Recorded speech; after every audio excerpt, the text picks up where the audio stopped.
Kemudian nanas-nanas ini dikupas dengan alat kupas yang begitu canggih. Bagel dalam bahasa Betawi yang berarti timpuk atau timpah. Contohnya, bocah kecil ngeledek banget, gua bagel nih. Nah, seperti itu contohnya, bagel. Bahasa bagel sering dipakai oleh anak-anak Betawi Tangerang pinggiran, contohnya seperti Gondrong dan sekitarnya, Kampung Gunung, Pondok Bahar, Gondrong Petir, dan mungkin daerah-daerah Betawi lainnya. Bila di daerah Betawi lainnya menyebut timpuk atau timpah bukan bagel, nggak apa-apa, nggak usah disalahkan. Yang penting, kita jangan pernah merasa si paling Betawi. Nah ini, rorod atau lorod dalam bahasa Betawi itu artinya tarik secara pelan atau dicabut secara pelan. Contoh begini, dilorod. Nah, ini namanya lorod atau rorod. Bahasa ini sering digunakan oleh anak-anak Betawi Tangerang pinggiran, khususnya Gondrong dan sekitarnya, Poris, Kampung Gunung, Pondok Bahar, Petir, mungkin masih menggunakan bahasa ini. Bila di daerah-daerah Betawi lain penyebutannya bukan lorod atau rorod, nggak apa-apa, jangan pernah disalahkan. Karena di daerah Betawi lain memiliki kekayaan bahasa yang berbeda, tapi mungkin punya arti yang sama. Jadi jangan pernah merasa si paling Betawi. Betot dalam bahasa Betawi yang berarti cabut secara paksa, dibetot, dicabut. Nah, seperti itu contohnya. Bahasa betot digunakan oleh anak-anak Betawi Tangerang pinggiran, khususnya Gondrong dan sekitarnya, Kampung Gunung, Poris, Cipondo, Pondok Bahar, Gondrong Petir, mungkin Kampung Pulo juga masih menggunakan bahasa ini.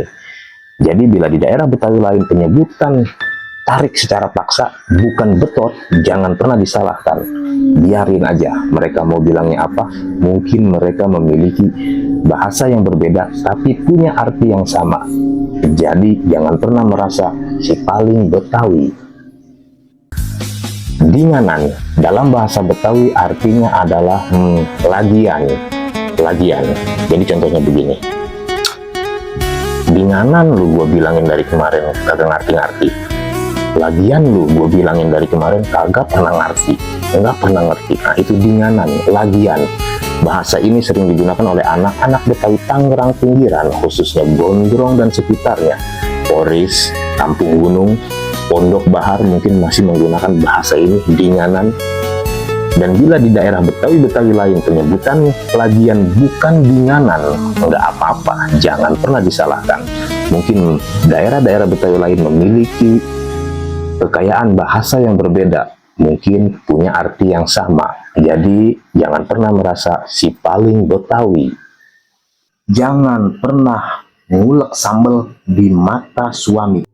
Info saat ini saya akan memberitahu khususnya kepada istri-istri yang suka masak. Bagi Anda para istri yang suka masak, otomatis kalian suka bikin sambal juga kan, dicowet, diulek sambal. Saya ingatkan, jangan pernah ngulek sambal di mata suami.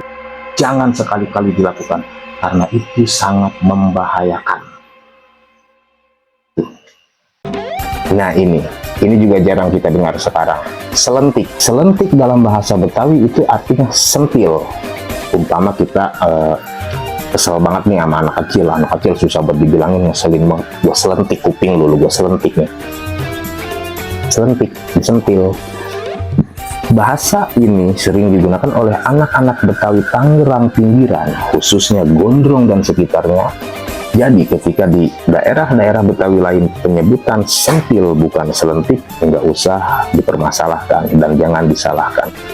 Yang penting adalah jangan pernah merasa si paling Betawi. Baiklah, info AI saat ini. Ini adalah proses pembuatan nanas untuk dijadikan sebuah. Ini lihat videonya. Nanas-nanas ini dipanen oleh petani-petani nanas, kemudian disortir, diambil yang bagus-bagus dan berkualitas.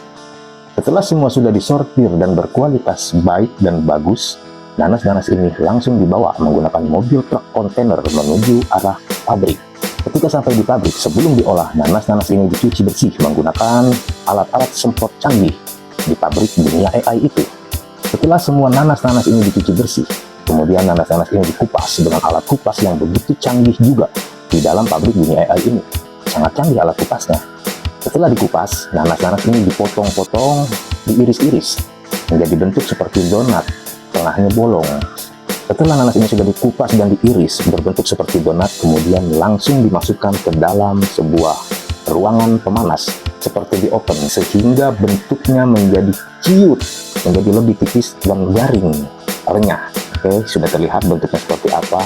Kayaknya ini seperti manisan nanas atau keripik nanas. Setelah itu dimasukkanlah ke dalam plastik untuk dipres sekencang mungkin dan diberi merek atau label, kemudian di-packing ke dalam kardus. Setelah semua proses sudah jadi, keripik nanas ini langsung dikirim ke toko-toko dan supermarket di dunia AI itu sendiri. Dan keripik nanas ini sudah bisa dinikmati. Biasanya dinikmati dengan kopi atau sedang santai. Dan inilah dia keripik nanas di dalam dunia AI. Terima kasih.